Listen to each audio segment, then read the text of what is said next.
जिनको भी एंड आप किसी पार्क में पहुंच चुके हैं, तो शाम का टाइम है, दोपहर का टाइम है, 3 4 5 बजे का टाइम है, तो आपने गाइस ऊपर से कैमरा ऑन कर दिया। यहाँ पर ऑफ था, इसको ऐसे क्लिक करके ऑन कर दिया। एंड ऑन करने के बाद जो ऊपर से हमारे पास डायलर है, तो डायलर को हम घुमा कर देंगे एम पर। एम का मतलब मैनुअल मोड। तो इसके बाद ऑन करते ही आपके स्क्रीन में ये 3 गोले बटन ये गोल गोल से शो हो रहे होंगे।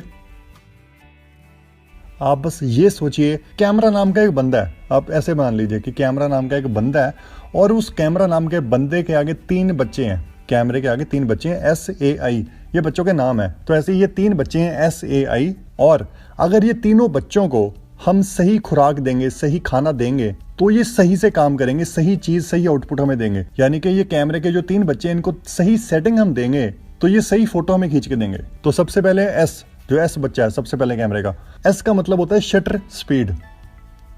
तो शटर स्पीड से होता क्या है, पहले तो ये पता हो, आपने कंफ्यूज नहीं होना। शटर स्पीड, तो स्पीड आप याद रखें कि शटर स्पीड, एस मतलब शटर स्पीड। तो शटर स्पीड के आपने ये याद रखना है कि अगर इसकी वैल्यू ज़्यादा होगी, जैसे 500, 1000, 2000, वैल्यू बहुत ज़्यादा है, तो आपकी फ़ोटो बहुत ही क्लियर आएगी। जैसे जो भागने वाली फ़ोटो होती है, जैसे हम भाग रहे हैं या बॉलिंग कर रहे हैं क्रिकेट में, जैसे बंदे की मूवमेंट है वो बहुत तेज़ है, उस टाइम पे स्पीड हमने ये ज़्यादा कर देनी है, मतलब 500, 1000 कर दो और फिर फ़ोटो खींचो तो ब्लर नहीं आएगी। लेकिन अगर उसी टाइम पे हमारी शटर स्पीड कम होगी और बंदा मूव कर रहा है, उसका हाथ मूव कर रहा है, कुछ भी मूव कर रहा है, तो फ़ोटो ब्लर आएगी। तो आपको ये शटर स्पीड हमेशा 60 से ऊपर ही रखनी है। अब शटर स्पीड आपको पता लगा 60 से ऊपर रखनी है, लेकिन कैमरा में इसको हम चेंज कैसे करें, आपको बटन ही नहीं पता अगर, तो बहुत ही आसान है। ये ऊपर राइट साइड पे ऊपर देखिए, ये गरारी सी बनी हुई है जिसको गोल गोल हम घुमाते रहते हैं, डायलर कह सकते हैं, गरारी कह सकते हैं, कुछ भी। तो बस इसको घुमाना है। डायलर को राइट साइड की तरफ घुमाएंगे तो वैल्यू बढ़ेगी, लेफ्ट साइड की तरफ घुमाएंगे तो कम होगी। बहुत ही सिंपल, 60 से ऊपर रखनी वैल्यू बस आपने। तो ये एस को हमने सही सेटिंग दे दी, ठीक है। अब नेक्स्ट आता है हमारे पास ए। तो ए का मतलब होता है अपर्चर। तो ये जो दूसरा बच्चा है ये क्या करता है, अपर्चर, ये क्या करता है, ये काम आता है बैकग्राउंड को ब्लर करने में, कि आपको कितनी बैकग्राउंड ब्लर करनी है। तो अगर आपका लेंस है 50 mm आपके पास लेंस है, तो आप 1.8 तक इसको लेके जा सकते हैं वैल्यू को। तो ये जो किट लेंस इसमें लगा हुआ है, तो इसकी वैल्यू 1.8 तक नहीं जाएगी। तो हम जितनी कम हो सकती है हम उतनी कर देंगे, क्योंकि हमें ज़्यादा से ज़्यादा डेप्थ ऑफ फील्ड चाहिए हमें बैकग्राउंड को ब्लर करने के लिए। तो ये ए की वैल्यू को कैसे चेंज करें निकॉन के कैमरे में, ये भी बहुत ही आसान है। आपने ऊपर देखना है, ये बटन लगा हुआ है, एक प्लस माइनस सा बना हुआ है, इसको प्रेस करते ही करते, मतलब इसको छोड़ना नहीं है, दबा के रखो इसको। उसके बाद जो पहले शटर स्पीड वाली गरारी थी ना, ये वाली डायलर, इसको दबाते हुए ऊपर वाले बटन को, ये गरारी को चेंज करना है। तो राइट साइड की तरफ लेकर जाएंगे तो अपर्चर की वैल्यू ज़्यादा हो जाएगी, यानी उससे बैकग्राउंड ब्लर नहीं होगी।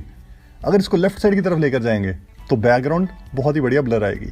तो इसको जितना कम हो सके उतना कम कर दीजिए। तो 2 बच्चों को सही सेटिंग मिल गई।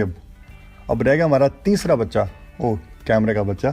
तो अब रहेगा कैमरे का तीसरा बच्चा जिसका नाम है आई। तो आई का मतलब होता है ISO। तो ये ओवरऑल लाइट के लिए काम करते हैं। जैसे आपके फ्रेम में अगर लाइट थोड़ी सी कम आ रही है, जैसे रात का टाइम है, लाइट कम है, तो ISO को हम बढ़ा देते हैं।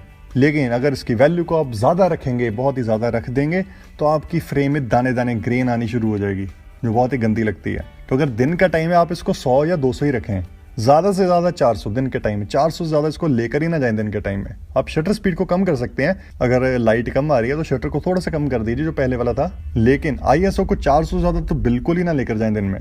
तो इसकी वैल्यू को कैसे चेंज करना, अगर कैमरा के आप सामने में देखेंगे तो यहाँ पर हमारे पास ये बटन है FN लिखा हुआ है, FN। तो FN को प्रेस करते हुए, छोड़ना नहीं है, प्रेस करके रखो। उसके बाद वो शुरू वाली जो गरारी थी हमारी डायलर, उसको घुमाओ। तो उसको भी हम लेफ्ट साइड की तरफ रखेंगे कम करने के लिए, राइट साइड की तरफ लेके जाएंगे ज़्यादा करने के लिए। तो इसकी वैल्यू को भी हम सेट कर देंगे। तो हमने अब 3 बच्चों को सही से सेटिंग दे दी, बहुत ही बढ़िया। तो अब आप पूछेंगे कि जो कैनन का कैमरा था उसमें तो यहाँ पर व्यू में हमें हमारा सारा व्यू नजर आता था कि क्या क्या हो रहा है सीन में। तो गाइस निकॉन का जो कैमरा होता है उसके अंदर जो व्यू हमने देखना होता है, तो वो ऊपर आप देखिए साथ में एक छोटा सा बटन लगा हुआ है, LV लिखा हुआ है उसके ऊपर, LV। तो LV को अपने नीचे की तरफ एक बार क्लिक करना है से, तो अब देखिए डिस्प्ले में, तो यहाँ पर हमारा जो सीन है वो यहाँ पर डिस्प्ले हो रहा है। लेकिन जो निकॉन के कैमरास होते हैं ऐसे, उसमें जो भी हम सेटिंग्स करते हैं वो लाइव यहाँ पर नहीं दिखाएगा। आपको फोटो क्लिक करने के बाद पता लगेगा कि आपने क्या सेटिंग की है। आपको ये यहाँ पर नहीं दिखेगा, यहाँ पर तो आपको नॉर्मल व्यू दिखेगा। जो आपने सेटिंग की है भाई SAI की वैल्यू की, वो आपको फोटो खींचने के बाद पता लगेगा कि क्या रिजल्ट है। ये यहाँ पर जो दिखा रही है ये वो वाली सेटिंग का नहीं है, ये वैसे नॉर्मल रिजल्ट दिखा रहा है। तो हमारा प्रीव्यू आ गया, हमने सारी सेटिंग कर दी।